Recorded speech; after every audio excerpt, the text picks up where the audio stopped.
Hey everybody, Joe Joseph here for thedailysheeple.com, and this is your news shot. So Chamath, I'm going to butcher this guy's name, Palihapitiya, former Facebook executive, according to CNBC, says Google, Facebook are surveillance states and risk more regulation. Yes, that's right. The social capital CEO, who was once an executive at Facebook, favors investing in Amazon instead.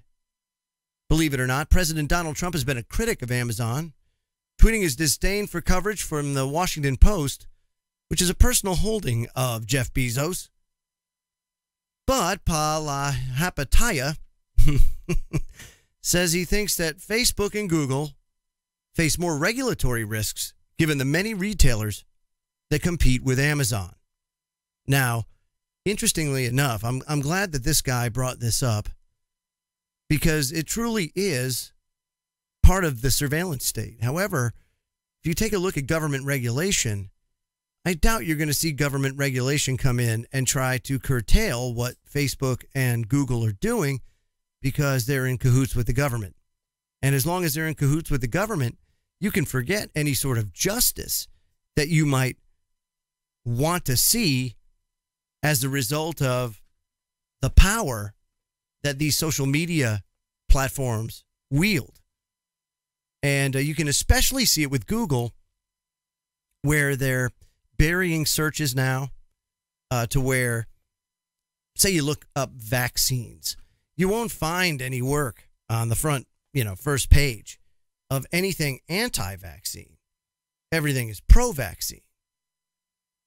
They'll tell you, oh yeah, there's a lot more traffic there. I would say that that's debatable at that. And then, then you have the YouTube aspect of it where they introduce something called monetization for content creators to be able to go ahead and make some scratch and actually start to do this thing, for some sort of return. And Google's blueprint was, let's get everybody out there. Let's get them liking this and addicted to it. And if they have videos of fuzzy kittens, it's no big deal.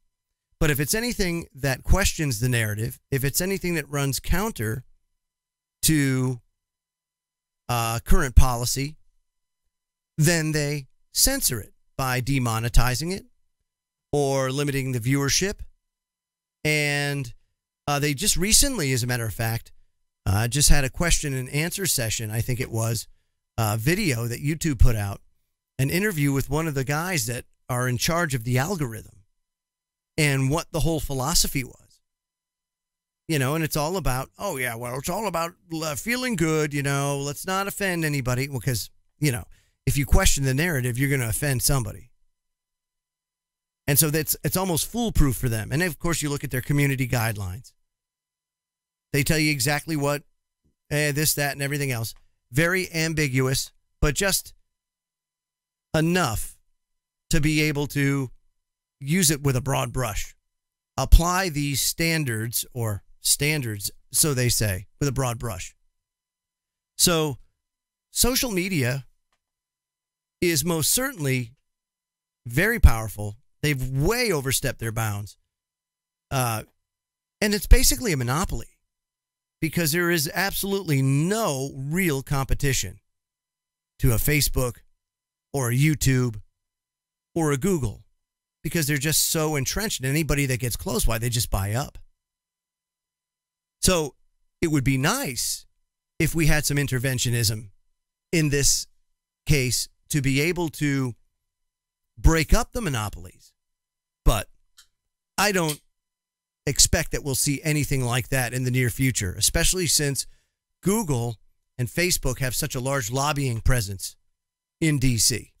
I'm Joe Joseph. This was thedailysheeple.com's News Shot. Feel free to comment below and visit our website at thedailysheeple.com. Have a great day.